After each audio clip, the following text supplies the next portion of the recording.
PSC সংস্কারের দাবিতে rail line অবরোধ করে বিক্ষোভ করছেন রাজশাহী বিশ্ববিদ্যালয়ের শিক্ষার্থীরা। এই মুহূর্তে সেখানে আছেন সহকর্মী শাহিন আলম। আমরা সরাসরি যাচ্ছি তার কাছে। শাহিন,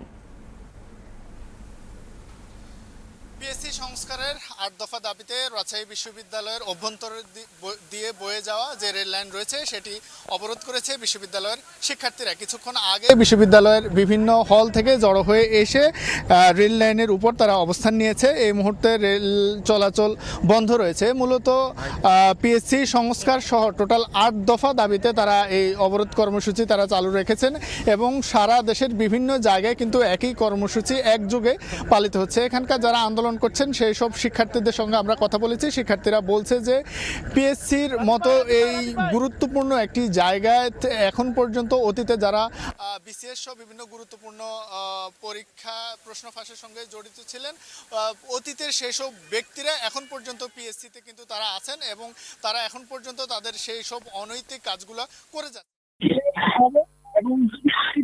থেকে ওই জাতীয় প্রশ্ন ফাঁসের সঙ্গে জড়িত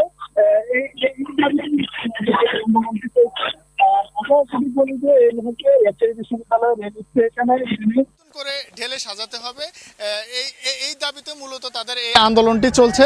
আর আমরা যদি বলি যে এই মুহূর্তে রাজশাহী বিশ্ববিদ্যালয় রেল স্টেশনে এখানে খুলনা থেকে ছেড়ে আসা মহানন্দা ট্রেনটি রাজশাহী বিশ্ববিদ্যালয় রেল স্টেশনের কিছুটা আগে এসে তারা দাঁড়িয়ে আছেন এবং শিক্ষার্থীরা রেল লাইনের সামনে দাঁড়িয়ে তারা নানা স্লোগান দিচ্ছেন। আর শিক্ষার্থীদের আরও অন্যান্য যে দাবিগুলো রয়েছে সেগুলো যদি বলিস, তারা বলছেন যে নন ক্যাডার বিধির যে 2023 রয়েছে সেটি পুরোপুরি বাতিল করার তারা দাবি জানিয়েছেন।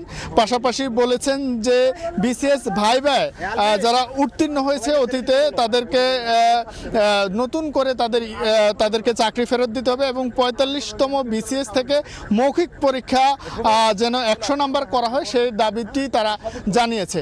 তবে শিক্ষার্থীরা বলছে যে সারা দেশের সঙ্গে মিল রেখে তারা এখানে আন্দোলন করছেন। তবে এই প্রতীকীর এই আন্দোলন খুব বেশিক্ষণ তারা করবেন না। এখানে কিছুক্ষণের মধ্যে কিন্তু তারা তাদের দাবি জানিয়েছেন এবং রেল লাইন তারা ছেড়ে দেবেন বলে তারা বলছেন। তো কিছুক্ষণের মধ্যে কিন্তু এই রেল লাইন থেকে রেল চলাচল স্বাভাবিক হবে। আধা ঘন্টার মতো এই জায়গাটিতে পিএসসি সংস্কারের দাবিতে তারা রেল লাইনটি অবরোধ করেছে। তো এ ছিল আমার কাছে রাজশাহী বিশ্ববিদ্যালয় থেকে রেল লাইন অবরোধের সর্বশেষ খবর। পিএসসি সংস্কারের দাবিতে রেল লাইন অবরোধ করে বিক্ষোভ করছেন রাজশাহী বিশ্ববিদ্যালয়ের শিক্ষার্থীরা। আমরা সরাসরি যুক্ত ছিলাম সেখানে।